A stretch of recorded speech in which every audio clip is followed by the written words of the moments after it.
नमस्कार, मैं शेख जोया। आप देख रहे हैं अपडेट इंडिया। पाकिस्तान की अर्थव्यवस्था पहले ही आईसीयू में है। डॉलर के लिए जद्दोजहद, महंगाई आसमान पर, और अब भारत का एक फैसला जिसने उसके जख्मों पर नमक नहीं सेंधा नमक छिड़का है। भारत ने हाल ही में पाकिस्तान से सेंधा नमक के सभी ऑर्डर रद्द कर दिए हैं और इस इंपोर्ट पर पूरी तरह से प्रतिबंध लगा दिया है। भारत सरकार ने पाकिस्तान से सभी प्रकार के इंपोर्ट और ट्रांजिट पर तत्काल प्रभाव से रोक लगा दी है, जिनमें सेंधा नमक, मसाले खासकर काली मिर्च, हल्दी, धनिया, चाय और भी कई चीजें शामिल है। अब ऐसे में कई सवाल है जो हमारे जहन में आ रहे हैं, जैसे सेंधा नमक क्या है और क्यों ये साधारण नमक से ज्यादा फायदेमंद है। इससे पाकिस्तान की अर्थव्यवस्था पर क्या असर पड़ेगा, भारत अब सेंधा नमक कहां से लाएगा और इसके हमारे देश पर क्या असर पड़ेगा। चलिए एक एक करके इन सभी सवालों के जवाब जानते हैं।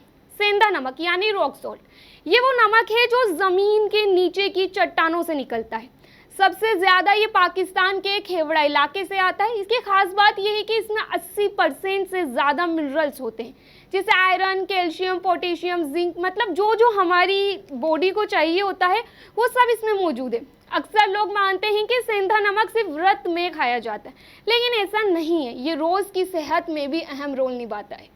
अगर हम इसकी तुलना साधारण नमक से करें तो साधारण नमक में 97% सोडियम क्लोराइड होता है और उसे रिफाइन किया जाता है। ऊपर से उसमें आयोडीन भी डाला जाता है, जबकि सेंधा नमक नेचुरल होता है और इसमें करीब 15% तक बाकी खनिज भी होते हैं।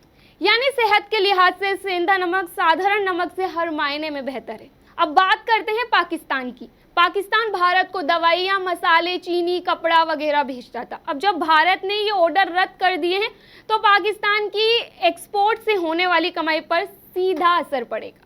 उधर कई ज़रूरी चीज़ें जो पाकिस्तान को भारत से मिलती थी अब नहीं मिलेंगी।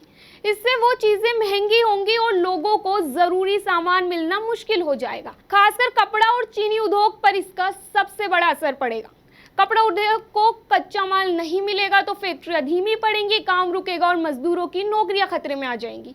चीनी उद्योग का भी यही हाल हो सकता है, जिसका असर गांवों में ज्यादा दिखेगा। मतलब पाकिस्तान सरकार के किए का खमियाजा वहां की लोकल आवाम को भुगतना पड़ेगा। अब बात करते हैं अगर भारत की, तो पाकिस्तान से हमारा व्यापार बहुत ही मामूली है। कुल व्यापार का सिर्फ 0.06%, तो भारत को ज्यादा फर्क नहीं पड़ेगा। अब तक करीब 99% सेंधा नमक पाकिस्तान से आता था, तो कुछ दिन सप्लाई कम हो सकती है और कीमतें थोड़ी बढ़ सकती हैं। लेकिन भारत अब ईरान, अफगानिस्तान, तुर्की, ऑस्ट्रेलिया जैसे देशों से सेंधा नमक मंगवाने पर विचार कर रहा है। ये थोड़ा महंगा ज़रूर पड़ेगा, लेकिन अपना देश भी नमक का बॉस है। राजस्थान, गुजरात और हिमाचल जैसे राज्यों में सेंधा नमक के अच्छे भंडार हैं। सरकार अब इन इलाकों में खनन बढ़ाने की तैयारी में है, ताकि हमें बाहर से लाने की ज़रूरत ही ना पड़े।